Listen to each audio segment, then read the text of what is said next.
All right, guys, so today we've got the 5 striker skills that every striker must have. YouTube is full of flashy skills and all sorts of stuff, but today it's about goals. The 5 skills every striker needs to ball out.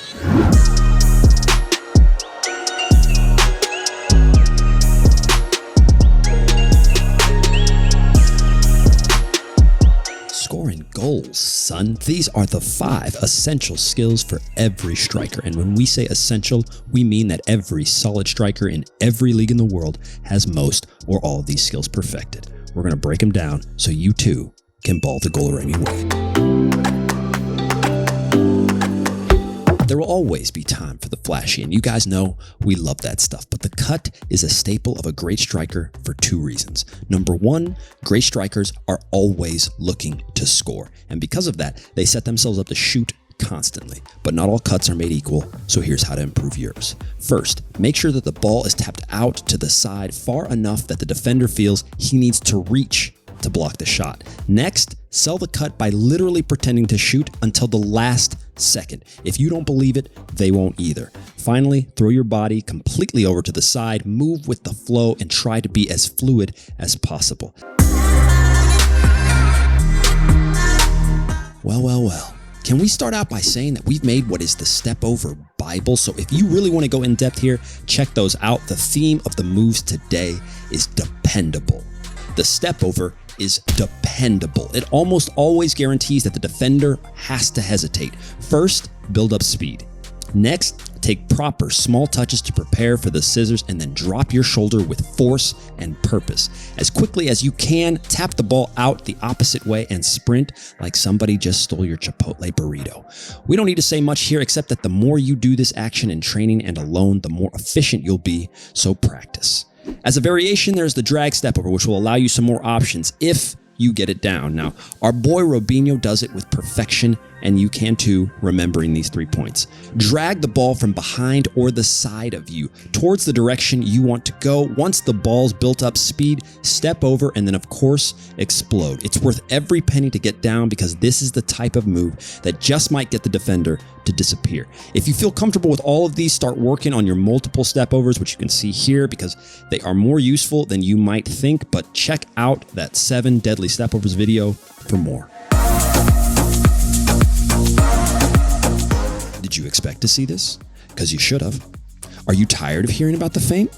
Yes? Well, I don't care because it works. There's a whole generation of kids out here now introduced to the effectiveness of the feint simply because Messi perfected it to a level that no one had ever done before. A quick reminder is all we need, and some of the whack YouTubers that pretend to be good at football seem to gloss over the most important points in this move, and it's a direct reflection of having not played the game at a high level. You can't teach what you don't know. Your approach is key in this move. If you move slowly towards the defender, your feint should be quick. You lull the defender to sleep and then boom, drop your shoulder and quickly move your hips and body one way and flick the ball the other. What's useful to know is that at higher speeds, when running very quickly with the ball, you hardly have to feint in order to get the same response.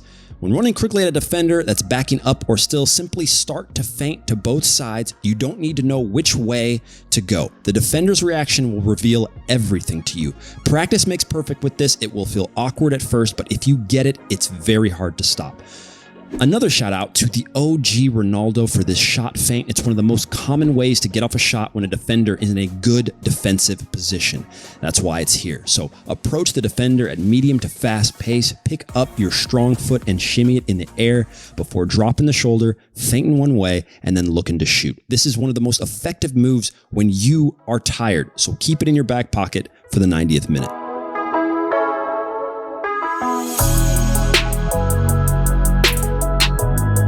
As an attacking player, you must learn to play with your back to goal. The best way to learn is to watch players with similar physical attributes as yourself and see how they deal with it. Ibrahimovic and Aguero are both strikers, but they have very different options. Our goal is to turn with the ball, and this is one of the easiest ways to do so without compromising too much. Lean into the defender, and when you feel the time is right, push off and step over the ball to turn. Expect them to rush in, so stay light on your feet. From here, you can take them on or pass. Regardless, you're better off facing the goal than not. If you by no means can't get turned, but you still want to take a shot, try this on for size. It's probably the flashiest of all the moves today, but it works well. Before you do this, spot where you are on the field. Am I in the middle or on the wing? Think before you move. Where should the goalie be standing? Once you have an idea of where you're shooting far or near post, drag your foot over the ball and quickly move your body with the ball so the defender is tempted to come with you.